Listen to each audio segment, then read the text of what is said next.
Hi, I'm Kristen from Scrap Fabric Love, and this is the story of my visit to the Scottish Quilting Show 2024, which was held in Glasgow. It's about 45 minutes away from Edinburgh, where I live, on the train.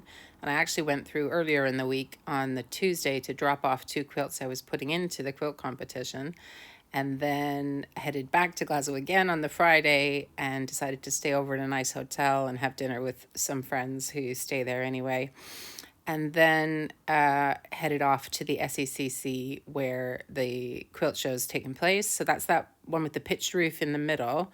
And then it's in this area with these 2 bigger event centers. So that one that looks like a spaceship is called the Hydro, and they have big concerts there and things like that. So it looks quiet there because I took that video when I dropped off the quilts, but actually it was pretty busy. There was more than one event on, just like last year when I went for the first time. Comic-Con was on the same day, so there were stormtroopers and all sorts of characters that I didn't recognize at all. I arranged to spend the day at the show with my friend Jillian, who's not in the photo, and my friend Tom, who some of you who will know as the Colorblind Quilter on YouTube. We've done several videos together and we've had countless Zoom chats, but the quilt show was the first time we actually met in person, despite the fact that we really don't live that far from each other. So it was great to finally meet up and get to go around the quilts and see everything together. This year I entered 2 quilts into the quilt competition. This one overgrown in the art quilt category, and then my Stash Buster quilt in the modern quilts category. They didn't win, of course, but it was nice to see them hanging up, and you'll see them without me in front of them in the section with all the quilts I was able to take photos of. So I'm going to stop talking in a minute and let you enjoy the quilts, but I did want to explain how the quilt competition works. So it's a non-juried show, which doesn't mean that the quilts are not judged. It just means that there's not a selection process before you enter. So if you enter your quilt, you say it's modern and it fits the size requirements, it'll go up in that category, for example. Unlike something like QuiltCon, where there's a selection process before you get to the competition, if you see what I mean. Beside each of the competition quilts, I've included the artist statement and the name of the quilter. If you want to read all of that, you're probably going to need to pause the video or slow it down. So the settings are near the description of the video, and you can always slow the video down or speed it up. One last thing before I show you the quilts, the lighting in the SECC where we were, something about it made the really bright colors much brighter, so apologies for that. Not a lot I could do about it. It's just the way the photos came out. So I hope you can still enjoy having a look at all these quilts.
As well as the competition quilts, there were also loads of stalls of like larger quilt groups, small quilt groups, and artists who maybe run workshops or just want to display their work. So I spent a lot of time going around those stalls.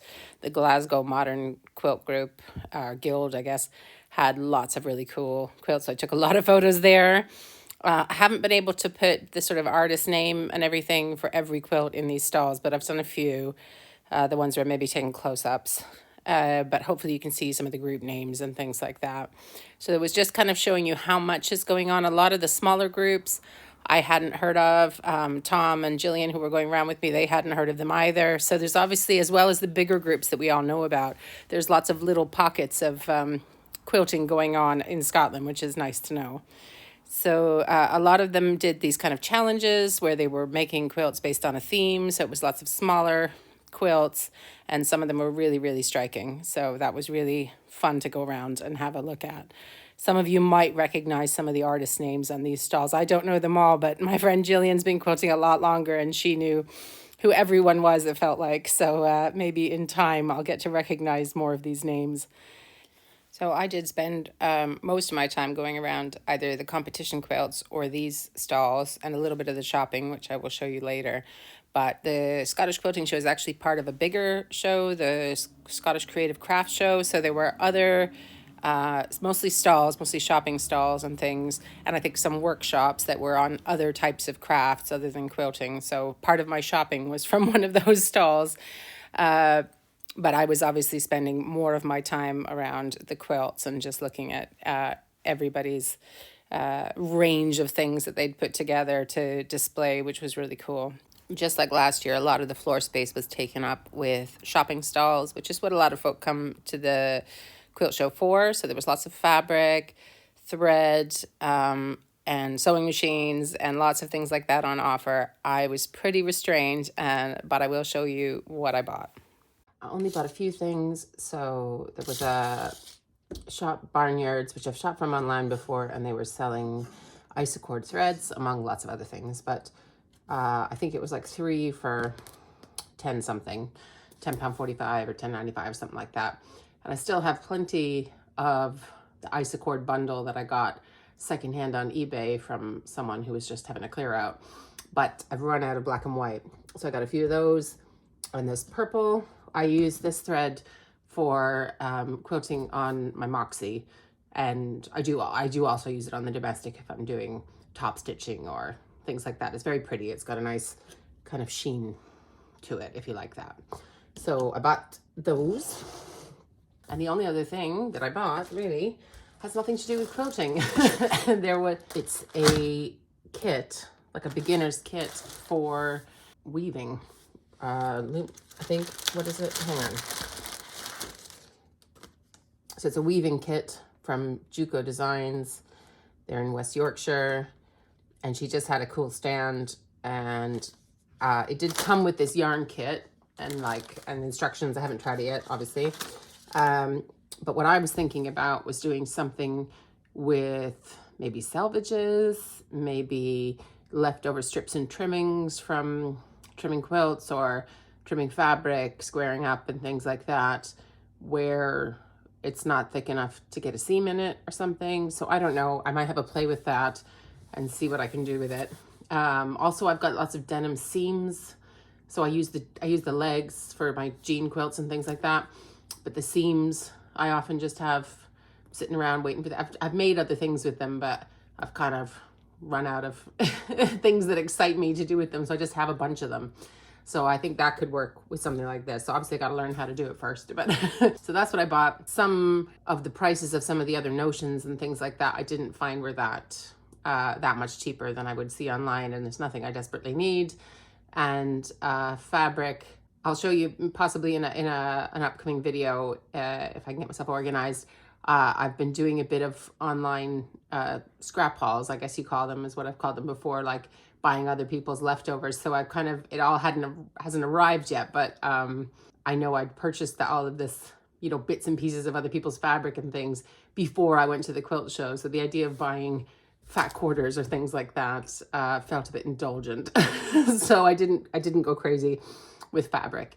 So maybe I'll show you that in a future video. Once the quilt show was over, I had to wait a little bit in the hallway outside for my quilts to get taken down. That's the guy setting up the tables where you go to collect them. But it was pretty well organized, so it didn't take that long. And then I was just heading home for a good rest. I hope you've enjoyed coming along to the Scottish Quilt Show with me. And if you like videos like this or scrappy quilting in general and you're not already subscribed, please do subscribe. And I hope to see you next time. Thanks for spending time with me. Bye.